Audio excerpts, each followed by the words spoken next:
Welcome back to another long awaited episode of Interjections. I, Jay, am your host today as Andrew is suspiciously absent following another fantastic win, this time against Udinese. Lots of drama in that one, so can't wait to get into it. I'm joined by uh, the only Finnish man I know, Miko. How are we? Hi, thanks. Yeah, I'm pretty pumped. The match finished like 20 minutes ago, so yeah, happy to Yeah, discuss about that. we're coming to you straight after the Udinese match, so uh, emotions running high. Irfan, my favorite lawyer, my favorite corporate sleazebag. How are we doing?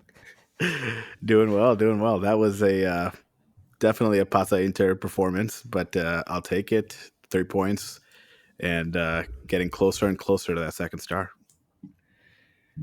Yeah, I mean, where do we even begin? I mean, we should, of course, disclose to the listeners that we have done zero preparation for any of this. But how did you feel about the match as I guess, in terms of our team performance? First half, definitely a bit underwhelming. Miko, wouldn't you say? Yeah, in terms of like chances created, I think, I think in terms of general domination, it was even better than the second half. But like Udinese didn't get anything apart from the joke of a goal. but I think we were okay, but in the end we couldn't create too many like chances to score, and yeah, it was okay, but nothing spectacular. And I wanna praise myself, by the way. My match prediction went absolutely 100% correct. It was it was 1-2 Inter win and calhanoglu penalty goal and Frattesi sealing it for us. But yeah, did Jesus, we got to start doing Miko's hot betting tips instead. yeah, but yeah, it, it was okay, but nothing too fancy. And the goal we conceded, that was a ridiculous one, to say the least. And of course, the goal scorer, none other than former Inter player. Yeah, why not? Why not? That was something. I mean, the goal was just to me. That's what stuck out about this match. When Miko was saying that we didn't look that bad in the first half, and it's true from like just a control perspective and play perspective, we didn't look that bad. But yeah, we didn't generate much of anything. Once again, striker forward play, I think, was pretty subpar. And even in the midfield, there was a lot of mistakes, a lot of missed passes, a lot of sloppy play. Not something we're used to, not the crisp kind of play that has gotten us to where we are now.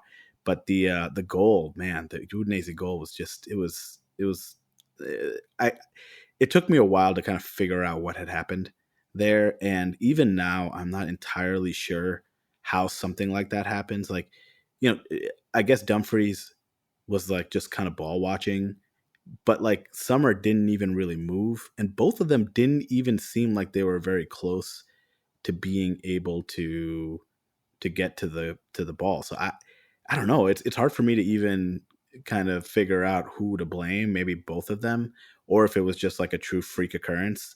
But it was just like watching that slow roll into the net was just like so disgusting. I couldn't even like make sense of it, and just what a frustrating kind of start to the match. I'm inclined to say it was Sommer's fault. I just feel like even if you expect a defender to kind of intervene, you still position yourself to, you still plan for redundancy by positioning yourself to stop, you know, the ball should it trickle through. And I don't know why he expected Dumfries to take that one. I really don't. But yeah, look, it might be a bit of a moot point because of how the game ended, and obviously when you score a 95th minute winner, that's one surefire way to get everyone's morale up and uh, you know boost the atmosphere in the locker room and all that kind of stuff. Um, my feelings in the first half were this team is still severely hungover from the Champions League exit, and they just seemed to have lost that laser focus and enthusiasm, which is somewhat forgivable, given the massive lead uh, in Serie and the disappointing elimination from the Champions League. Any thoughts on that? Do you agree? Are we still a little bit, still sore from the elimination, still a bit blue, or is that, or is it just fatigue, or just an off day? Uh, yeah, maybe there's something to that, but I would lean more to the fatigue. Like players are just simply tired because the starting 11 has played so much. I think that's maybe one, or maybe the biggest reason. But Tired from what? also They're only playing in one competition. tired from the whole season because they played so much. It's not like it's compounding from week to week and month to month over the season, and they played so much, and Inzaghi has like overused them, if you can say that. And but I would also give some credit to Udinese because I think they defended well, much better than our usual opponents, because usually, well, okay, not lately, but we've been winning pretty confidently, like 4-0 matches, several in a row, like a month ago or something. And I think we dominated, like the first half. We dominated the first half in a way that if the opponent didn't defend so well as Udinese, this match could have been like 4-0 again. But I would give some credit to the opponent as well in this one. Yeah, I think they do deserve some. I'm a sore loser. I absolutely refuse to give them any credit. No, all jokes aside, you can see why they are one of these just really frustrating teams to play against. That's really tough to break down, and there's a reason why they have 33 draws or something. Pivoting to the second half, that was a pretty impressive reaction from the boys straight after halftime. Fun, your thoughts? Yeah, I think they came out definitely fired up, and you could tell by the play that there was a little bit of urgency. There was some immediacy in their attacking and everything like that, which I think was great to see. It still just seemed like such a struggle, though. I mean, it's really hard when Thuram is so off his game, and off his game doing all sorts of stuff, right? Not just with his scoring, but like even his passing wasn't that great. His setup play wasn't good. He was getting bullied off the ball a little bit. It didn't look like he had much pace either. And Lautaro still kind of seems to me not the same. So even with the all-out attack and intent that we had, it still seemed like we were struggling to really get on the board. And the penalty, I think it was a very fair and correct call. I know there might have been some debate, but it definitely seemed like a penalty to me. And then, of course, Hakan did a great job knocking it in, which kind of got us back into the game. Yeah, about the penalty, I want to comment that I didn't know why it was called in the first place. Why it was called? You think it I wasn't a can. penalty? Well, I don't know. Well, maybe it was then, but I think that seems like a just a typical challenge you have in the box. But I guess the goalie was so late, so it's a penalty. Same kind of penalty was called against us, apart from the fact that Sommer got the ball first and somehow still got called against. But Yeah, I don't know. I saw people talking about that Sommer Fiorentina incident, and I honestly couldn't remember what they were talking about for a long time. Is that the one where he kind of like punched someone in the head after Yeah, just yeah, touching the some ball first? yeah, he touched the ball first, so I don't know why it was called a penalty, but And well, that's the okay, one. okay. That's the one where he saved the penalty anyway, right? From Yeah, yeah, Nico, yeah, yeah, from Nico yeah. Gonzalez. Yeah, yeah. You know, I'll be honest. Um, I don't actually know the rules of football anymore. So, Yeah, like, yeah, on one hand, yeah, it was a pretty routine kind of like coming together. On the other hand, it was fairly heavy contact, and you could say that the goalkeeper's follow through with the momentum of his body made very hard contact with thuram. So is that a foul? Then I honestly don't know the answer to that question, but in any instance, we got the penalty, as Irfan said. Calhanoglu, thankfully, and not Lautaro, uh, took the penalty and smashed it into the corner. And then from there, it was a bit Pazza Inter. There was one horrendous giveaway on the break where Mkhitaryan saved us, and it was kind of back and forth for a while. Did you guys? I'll give it to Irfan. Did you feel like there was a goal coming? Did you believe till the end that we would win, or were you kind of resigned to a 1-1? Yeah, I was pretty resigned to a 1-1. I was concerned about the kind of build up play in general. Players didn't seem, like I said, they didn't seem very crisp. We were in full out attack mode, but it still didn't seem like it was going to be enough. And then it's just, it goes back to that idea where like we have such underwhelming forward play, like even as subs, that it makes it really hard to be super confident. yeah. I don't know. I think we attacked pretty okay, but then there's always this final touch, the final thing with the ball. It was like it was missing all the time, and we just couldn't create that good scoring chance. There was this kind of almost plays which almost resulted in a good chance, but nothing ever came out of any of those. And I believed till like 90 minutes, and then I was like, oh, okay, I think this is gonna be a draw then. But I think the but players luckily, were.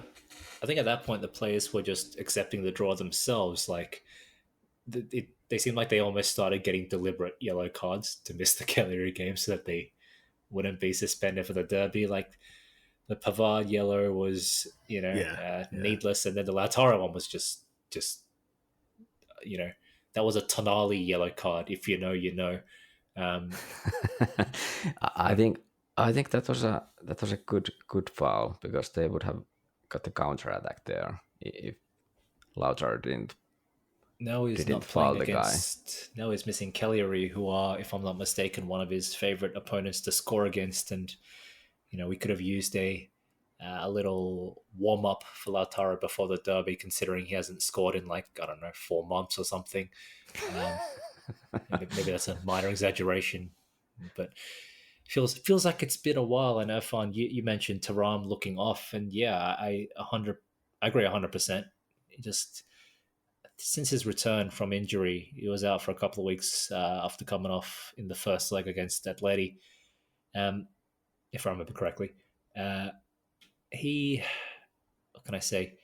Yeah, he's just looked off the pace. He looks disjointed with his teammates. He doesn't look in sync. He's not making the right runs and making the right moves, finding the right spaces. His first touch has looked really bad to me. Last couple of times I've seen him play. Admittedly, I did not see the Napoli match, but yeah.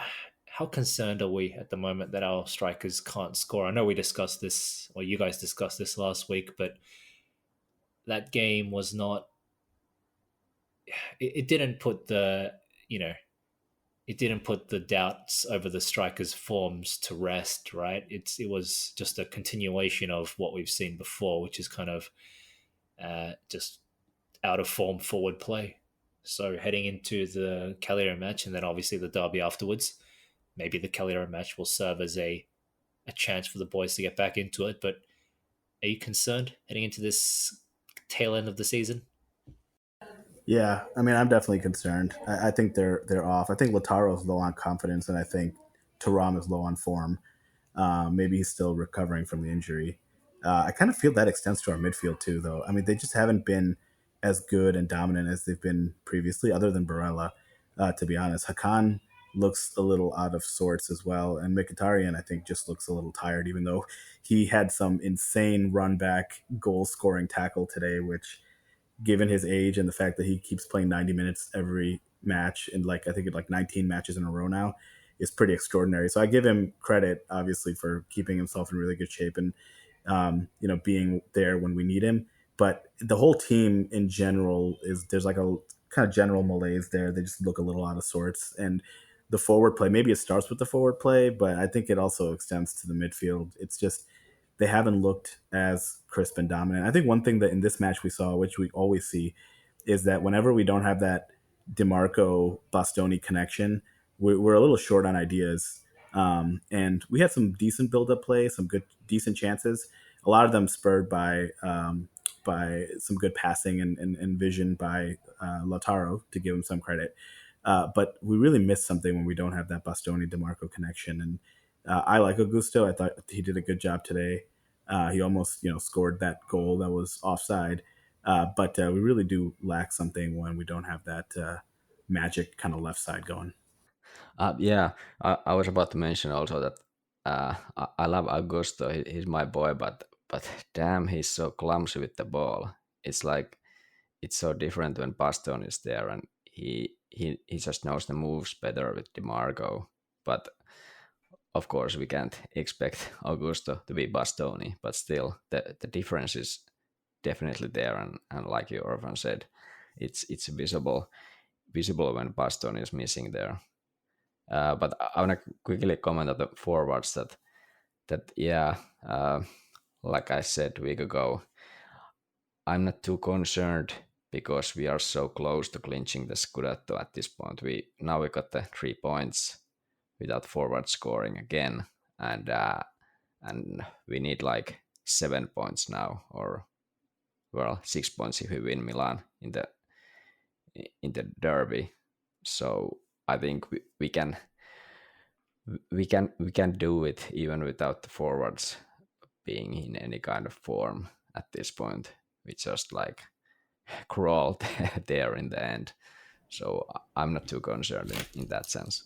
So, assuming Milan win all their remaining games of the season, obviously, we need 6 points, so 6 or 7 points to mathematically secure the title. Now, I'm really bad at this forecasting. 7 points, because Milan's maximum points is 89, and we have 80, 83. But if actually, we both have win, 80, we have 82 now actually? So we need 8 points. But I thought if we both win next match, then we can clinch against Milan if we beat them. Yeah, right? yeah. But if Milan wins all their games, including the derby, then we need the 8 points from now on. Right. So if we win, excluding the derby. So if we win against Cagliari and then lose the derby, we need 2 more wins after the derby loss. Yeah. Well, it's looking rough, guys. Don't know what to say. Well, it's Torino. It's Torino and then Sassuolo. So take it easy. It's fine. It's fine, boys. It's fine. I'd already right up until the 94th minute. I already planned the name of this episode, and it was going to be 16 points to 14 to 11. But now I have to abandon that because we're back at 14. But yeah, just going back to the Udinese match briefly. I gotta say I was definitely more impressed with Mkhitaryan in the second half, and he had like 1 or 2 decent runs and moves in the first, but those two, I won't get cancelled here for kind of like race swapping them, but Turkish Armenian, whatever. But those two bros from neighboring countries, they kept giving the ball away really stupidly. Did you see how many kind of like loose, sloppy passes they had in the first hour or so? Yeah, was I especially think calhanoglu. I was almost shocked. I was thinking, wow, these guys have just really, you know, clocked off. They seemed really lazy. Even Barella kind of got sucked into it at some point as well. Like some of the giveaways were just downright sloppy. And I was thinking, you didn't see this earlier in the season when we had all these different goals and mainly the Champions League to play for. But again, it could be fatigue, as you mentioned. It could be a number of things. But and Fon mentioned a general malaise affecting the squad. But this is again, I didn't see the Napoli match, but at least from the games I have seen following the elimination, I guess it's only one if you think about it. Yeah, this was one of the worst kind of midfield performances in the first hour of the game. I reckon they just seemed so disjointed, so ineffective, so sloppy in possession. That was a bit of a surprise to me. yeah, yeah, I noticed these giveaway passes. There was a Cherby was giving at least two of them Yeah, in the Cherby too. first Yeah, half. Then Calhanoglu gave the one which resulted the the goal, and Mkhitaryan gave at least one, and then Lautaro obviously in the end when he had to take the yellow card. Pavard That as well. was That dangerous that counter was attack was Pavard, the one that Mkhitaryan saved in front of goal. yeah, yeah. Yeah. So there's a lot of like sloppy passes for sure. One thing I wanted to ask, I noticed it mainly in the Empoli match, but did did you guys notice, or have you noticed in the last? I feel like it's really recent. Dimarco seems to be drifting to the right a lot. I'm noticing him a lot more on the right side of the pitch, popping up, and you can see that half bald, half peroxide blonde head of his, you know, bobbing up on the right side of the pitch. I'm like, what is this guy doing here? But that's where he scored the goal against, Udinese, kind of from the right side of the pitch, up in the middle of the pitch. And is this a Y- new kind of tactical innovation from Inzaghi, or what's going on here? y- y- yeah, I think, but I think actually they did a bit of this last season as well. But now I don't think they've been doing that much this season, apart from the like last what 2 weeks, month or something. They Hmm. like even Darmian has been going, like they've been crossing their flanks to other one or changing the flank in the attacking phase. But Speaking of yeah, that's flanks, our boy uh, Tajon Buchanan had another cameo. I was convinced this was the one where he was going to score, and I think Lautaro actually set him up nicely for a shot, but unfortunately it was then blocked by, I think, thuram.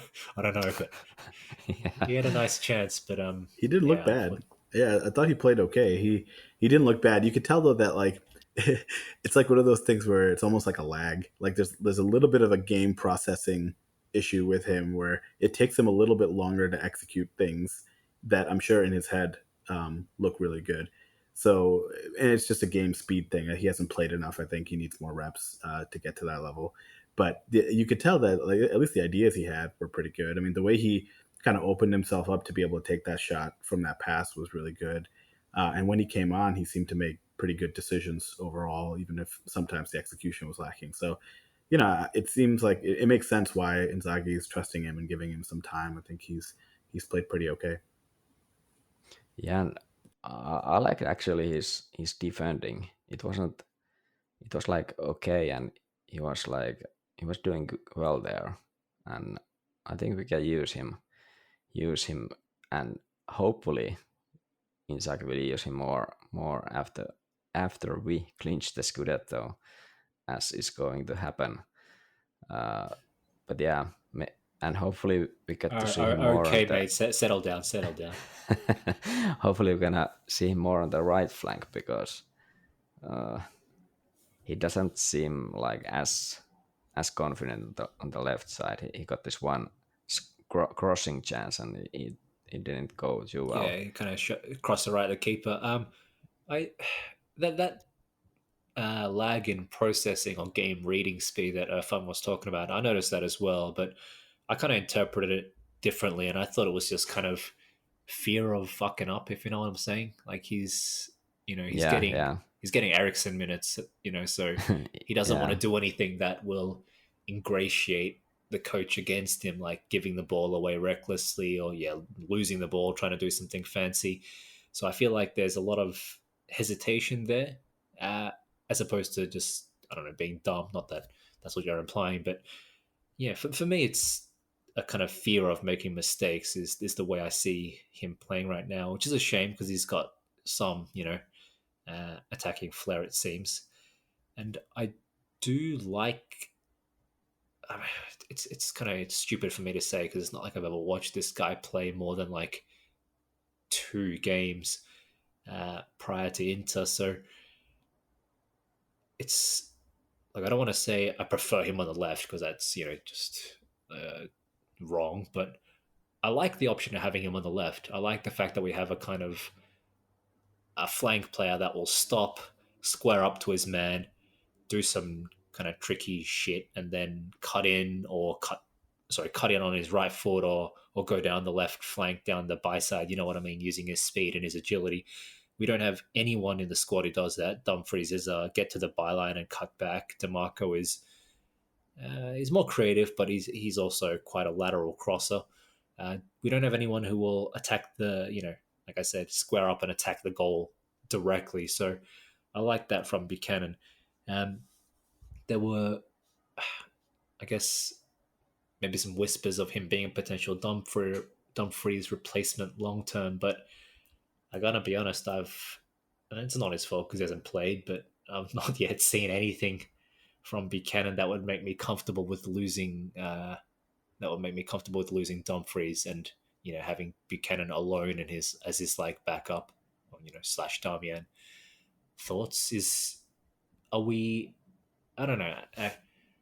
What are your thoughts on Buchanan so far? Does he is he moving the needle for you guys at all? I know it's hard to gauge within such limited game time, but Irfan, are you seeing many signs? I'll ask you because you see a lot from another young player.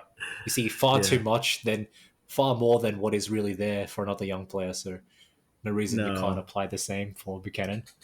No. I think he's shown enough. I mean, he's played so little, but the times he has played, you can see that there's some potential there. Like you, I'm skeptical of him as a full time replacement for Dumfries, just because uh, I think the Inzaghi system depends a lot on the wingbacks, and we have it working really well on the left side, but on the right side, I don't think we have like a really good answer. And I don't know if he is necessarily the answer, but I think we've definitely seen enough from him to warrant more time and more consideration.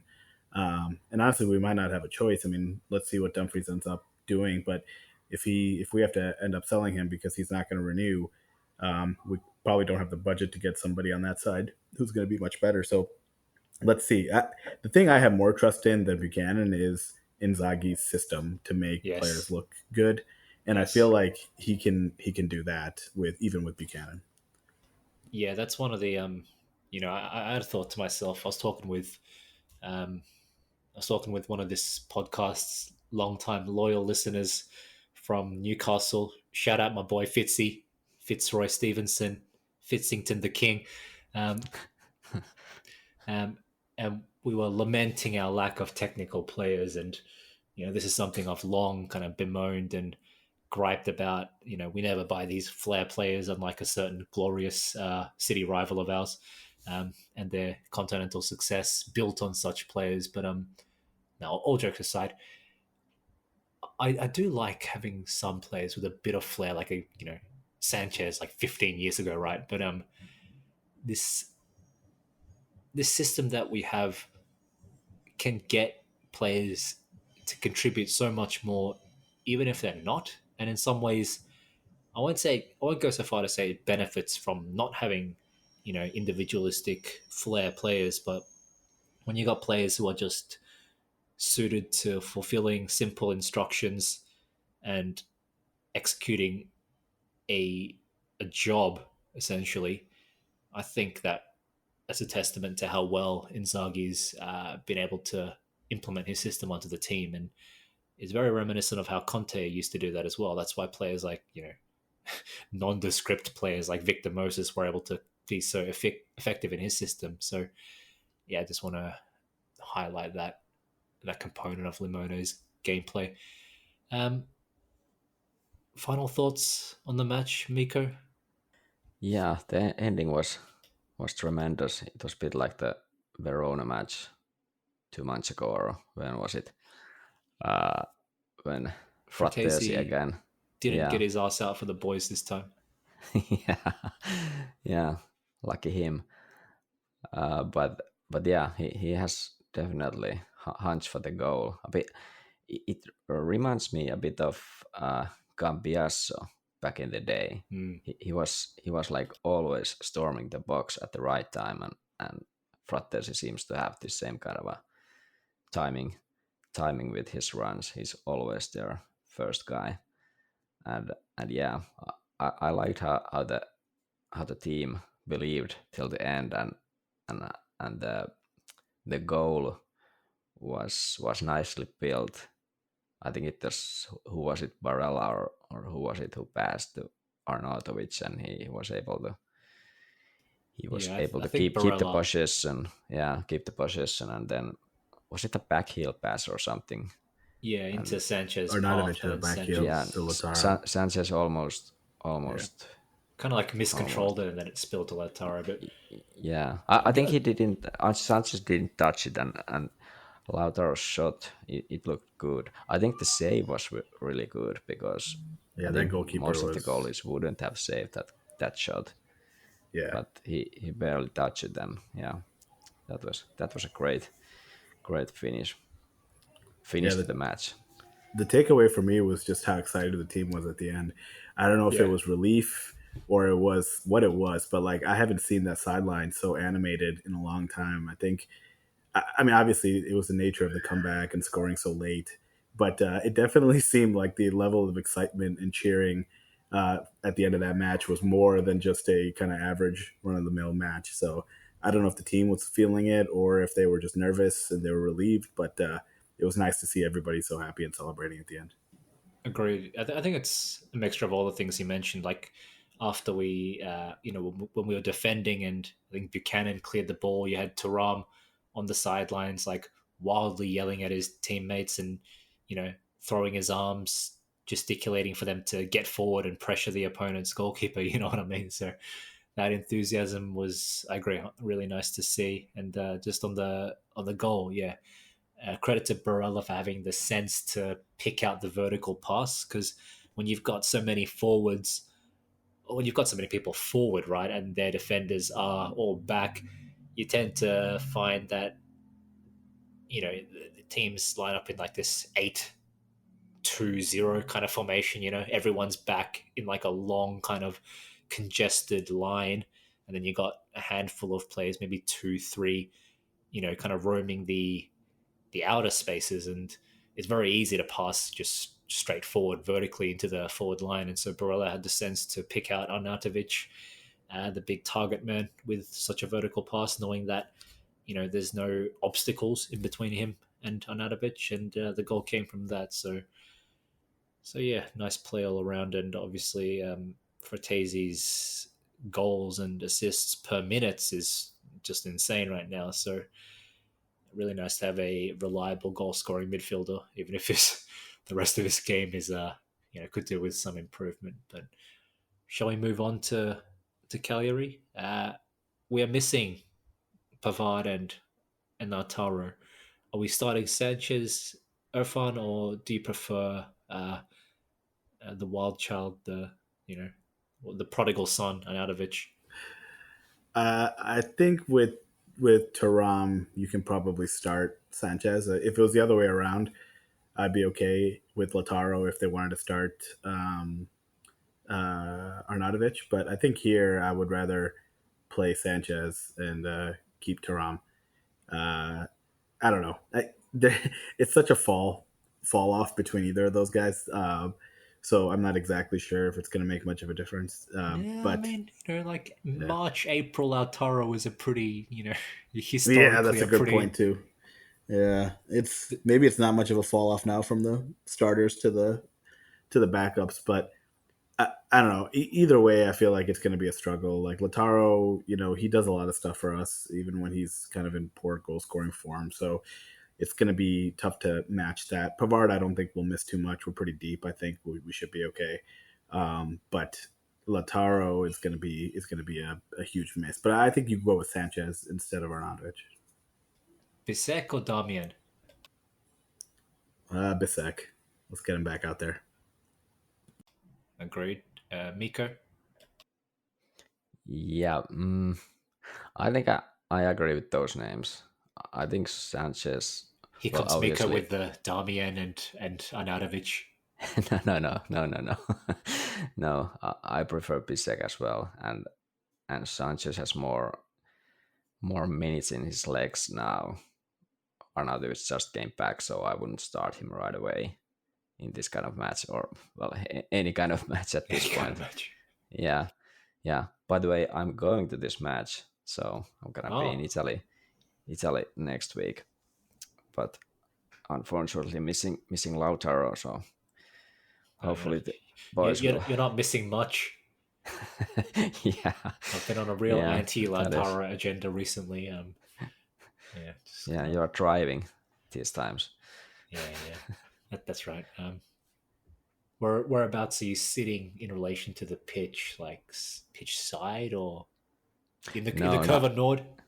no. I'm gonna be on the side, but like upper levels, or I guess, or in the middle maybe. I don't remember, Fair but enough. not as good seats as we had with Andrew and Irfan back in Frosinone match. I That gotta is a say, bit. this is something that the football purists would criticize me for, but I don't actually like. I mean, the atmosphere is one thing, but when you go and watch football live, everyone just looks so shit. They look so much better when you watch the game on TV. They look so much more skilled and faster. And when you see them playing live at the stadium, they don't look that good. You're like, oh, I think I could do that. You're like, I'm pretty sure I could do that. You know, What? I don't know. But You've been watching Milan live too much, I think. yeah, pitch side, like Perisic at San Siro, suspiciously watching Milan for some reason. Um, I don't know. They just don't look as good. Tennis is the same. Like the shots look so hard and fast when you're watching like the U.S. Open or Wimbledon or whatever on TV. But then you go and you watch it. I got really good tickets to the Australian Open for work a couple of times, and sitting right behind one of the players essentially, and the balls don't look as hard or fast, and like the players don't seem to be moving as fast, even though it's completely live in real time in front of your eyes. It's just like I don't know, something about the immersion, the illusion is a little bit is broken, I think. But anyway, for Cagliari, I'm personally thinking. I mean, there's a full week of rest, right, in between. We've only got one match per week now, and again with this horrendous Monday schedule. But we've got a week's rest. We are missing Pavard and Lautaro. So other than them, yeah, no need for rotation, right, Miko? Just play the same 11 as we started today, minus Lautaro and Pavard. Is that right? yeah, I would assume we keep going with the starters, usual starters. We maybe I don't know. Oh, sorry, I I, It, I it- realized Bastoni. Will he be back? yeah, I think he. Well, I don't know. Hopefully he's back because I think we need him at this point. We need these guys, these starters, Yeah, I all of them. definitely prefer Augusto as a wing back compared to a centre back, which is obvious enough Yeah, because that's his position. But agreed, yeah, Bastoni is big loss. yeah. For Agosto, I think he's good as a Bastoni replacement if like needed, but in a match like this when we assumably will control the match and need those forward runs and good combinations on the left flank, obviously we would like to see rather Bastoni there doing those than Augusto. But apart from that, I think we're gonna start the best guys we have, and yeah, hopefully. I would say that Cagliari won't be an easy opponent. What the hell? I just realized Cagliari are 13th. I thought they were like 19th. Yeah, but they won Atalanta this weekend.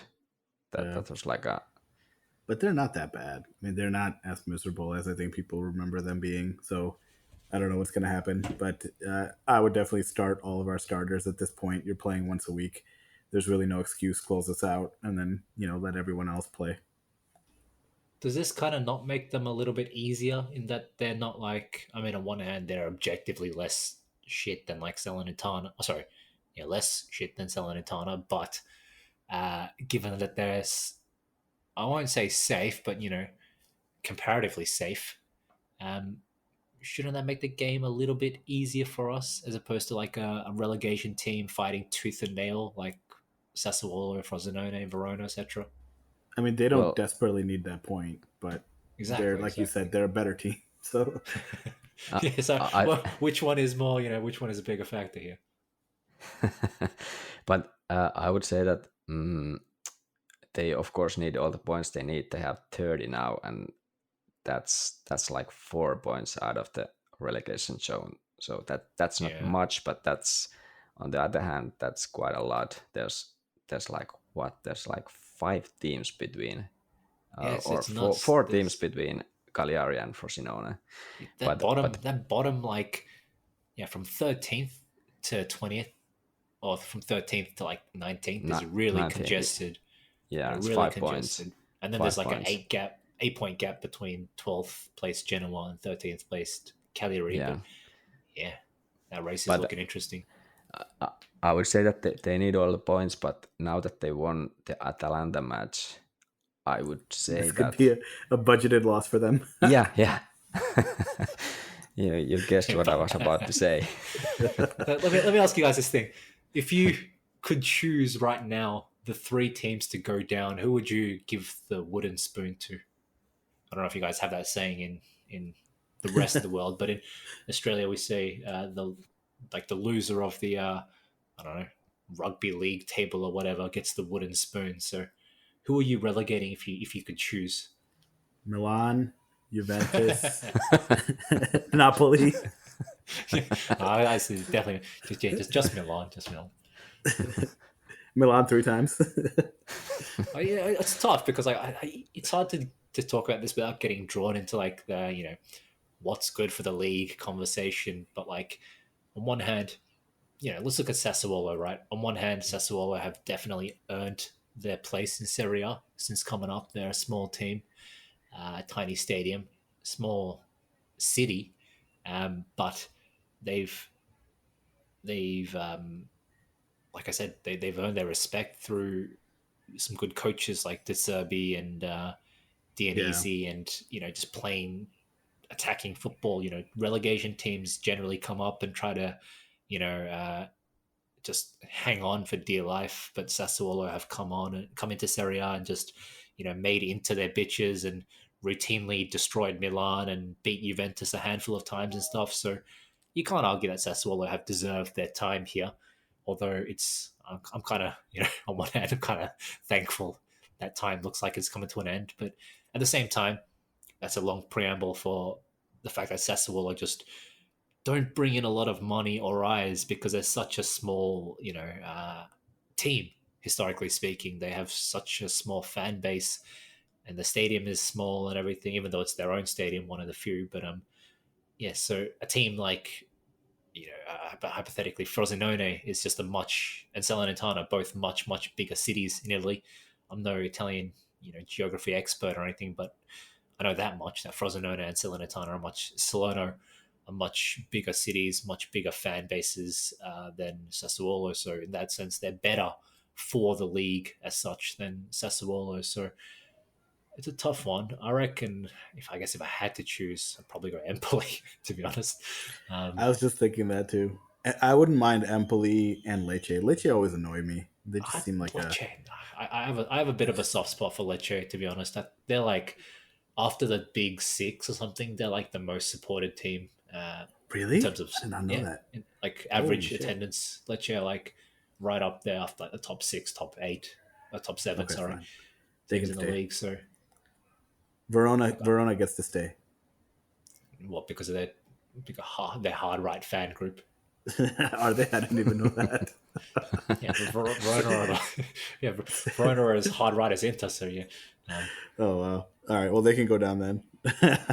No, I'd nah, say I see your point, but I honestly I wouldn't mind Sassuolo going down just because they really yeah, irritate me and they beat us. So like, yeah, on one hand, Serie A in the league, but on the other hand, like, God, they're such assholes. Like, I wouldn't mind if they just drop. And also, maybe they'll yeah, be forced to get rid of Berardi then, who should not be there. yeah. Free transfer to Milan or something. Like, should we Maybe. pick him up if he gets relegated? I think we should. I've wanted him for a while. He absolutely kills Milan. Like he scores so many goals against Milan. Just have him on the bench to play against Milan would be good. He's Just for horrible booze. against Juventus though. He's horrible Is against Juventus. Yeah, he's So always suspiciously injured against Juventus because they used to back in the yeah, days of part ownership, they used to own half yep, of him, and yeah, yeah, he yeah. was always suspiciously injured or whatever for Juventus matches. But Or suspiciously shit. yeah, exactly. Even though he's a because Berardi's an Inter fan, right? And Yeah, yeah. He's an Interista. that that that said, he is coming off a pretty bad injury this season. I think a lot of Sassuolo's poor form has been down to the fact that he's been absent for large parts of the season. But yeah, I agree with what you're saying. And I mean, on one hand, I was just saying that Salona is a big city and all that kind of stuff, and they're good for the league. But on the other hand, if you can only get 15 points in 30 games, then you probably don't deserve to be in the league. You know what I'm saying? So I Yeah, I guess, agree. yeah. Salernitana, Sassuolo, and Empoli/Frosinone would be my picks, which is pretty much the bottom three anyway. But Yeah, part of me I like that. wants Cagliari to go down. I Part of know. me, I was thinking that too. part of me likes having like some island teams there from Sardinia or Sicily, just for a bit of variety. You can't really argue against Monza. I think Monza are kind of like the new Sassuolo in a way. You know what I mean? Playing an attacking brand of football, all this kind of stuff. So yeah. Anyway, Miko, tell me how this match against Cagliari is going to go. Don't give me a prediction just yet. I want you to give me like a rundown of the match. The kind of individual battles and the key players, and then finish with a nice, sweet prediction. Uh, I think that as this played at home, I think we are. This gonna go like this Udinese match, but Cagliari is not so good at defending, so I guess we can. I have a I have a better feeling about this match than the Udinese match in a sense. But yeah, I don't know. It's just at this time of the year when these, like we discussed, these relegation battle teams are fighting for their lives. So you never know. But I feel like if we can get the goal, like early goal, they might just give it up. Like, okay, this is a trip to Milano against Inter, so that's like the worst game for them, or the least odds for any points. So Yeah, budgeted I can, loss. yeah, exactly. So I think if we can just get the first goal and pretty soon, then I think we can back it and score a few more. They But don't as have. long as go on. I was just gonna say they don't have like a star player like an England to kind of dismantle us. Or Yeah, I just remember back in, was it 1920? It was in 2019, 2020 when Pavoletti single-handedly destroyed Skriniar, Bastoni, and De Vrij, and we lost 3-1 or something. Yeah. Pavoletti's still there, by the way. yeah, and he's been scoring some Yeah, like they late keep goals. scoring like the 93rd minute. These guys, so that's why Yeah, they're yeah. still alive. They got the Ranieri magic, but yeah, But that was a really crucial win for them against Atalanta. I didn't expect at all, but it's their home match, so I think it's a lot easier for them to play at home uh, than away. I don't think have they got some draws in away matches, but no yeah. wins. No wins now that I'm looking. Uh, but I want to comment on Cagliari and Ranieri that he's never relegated in his career. So let's see how it's gonna go with them this season. He's either managed to keep his teams in the league or then got fired before getting relegated. Yeah. But he's never relegated. I would agree generally, Miko, that if we score one early, we can kind of probably let loose and score a few more. The problem I have is that I just don't know who's going to score. I'm like absolutely concerned about who's going to score for us, and without, especially without Lautaro, which we're already down a forward, even if he's not in great form. I curious. I mean, who do you guys think is going to be our next forward who actually scores a goal? Because it's been a long time now. Sanchez probably. I mean, Yeah, he's been scoring lately. yeah, exactly. Unlike Thuram. I just hope they come good in the derby. I honestly don't care if they score or don't score in this match. Like, this is don't get me wrong, the players can't look at this game this way, but this is realistically the warm up before the Scudetto, clinching derby. If all goes to perfectly according to plan, but then again, in the interworld, few things do go to plan, so you never know. But yeah, I mean, ideally, it'd be great for like thuram to break his drought with a goal here, and then take that form into the derby, and Lautaro to use this rest to recuperate a bit, and then return fresh for the derby. He didn't score in the last derby as well, so it'd be good if yeah, obviously I don't really care who scores in the derby as long as we win, but you get what I'm saying. Be good to have some momentum rather than just have these strikers both on long droughts heading into a derby. Meanwhile, you've got Milan strike force kind of firing on all cylinders, so a little bit of form would be good. Hopefully, we can use this game as a bit of a ramp. Irfan, how do you see this one going? Give me a rundown and then a prediction. Yeah, I think it'll be a little cagey. We're going to be at home, so I feel good about our chances, but I think it'll be pretty tight. I don't think we'll score early, but I do think that we'll score kind of either right around the halfway, right around halftime or soon afterwards, and then I think we'll get another goal on the break when they're trying to attack a little bit. So I'm predicting a 2-0 win for us. I'll go with goals from, I want to say, Dimarco and Sanchez. Yeah, sounds good. Sounds good. My prediction, I'm gonna go with 2-0. That sounds likely, but I wanna go 3-0. I wanna now it's time.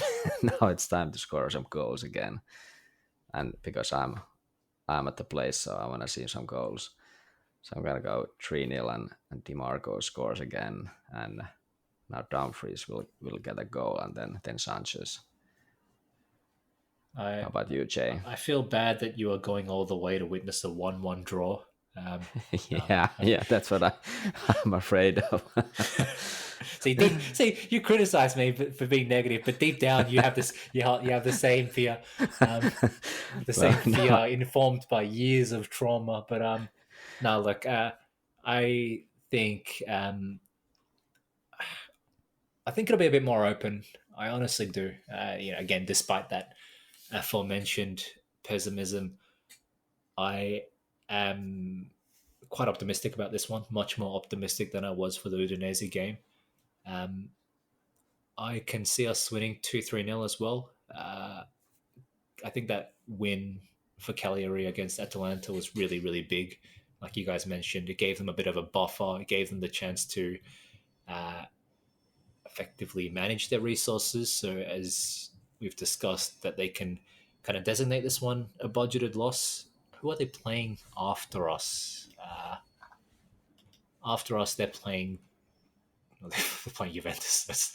Doesn't get much better. But you have to say this Juventus are and they're playing at home, so you got to say this Juventus is probably a more manageable. I mean, look, if you're Cagliari and you've got 2 matches, Inter away or Juventus at home, then you're probably going to fancy your chances a little bit more in the home game against Juventus. So there's always a chance against this year's Juventus, especially since that post. I can't remember when they started just capitulating left, right, and center and just losing games like en masse. But this Juventus is in a bit of a tail. What do you call it? Tailspin, or nosedive. So Anyway, so let's go with 3-1. I'll say Thuram scores, and then we'll say Pavoletti gets one, of course. Towering header over Pavard or Bastoni, and then I'll give a goal to Barella. He likes a goal against his former side. And then I'll give one to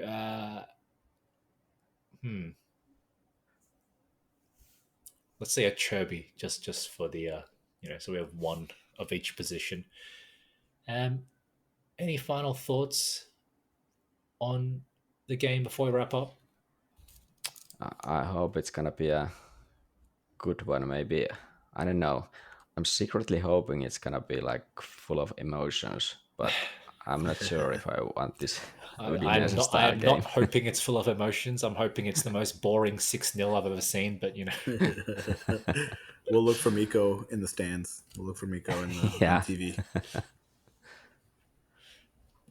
Miko, wear something eye-catching. Yeah. Funny hat. Yeah. Big Finland flag or something.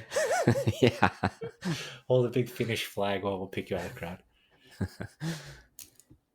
All right, let's wrap it up here.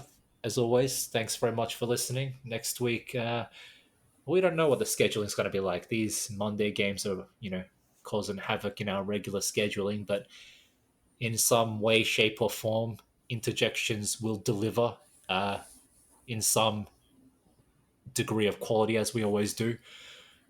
So thanks for joining me today, Miko and Irfan. All right. Thanks again. Yep. Thanks. Bye. Thanks, guys, and see you all next time.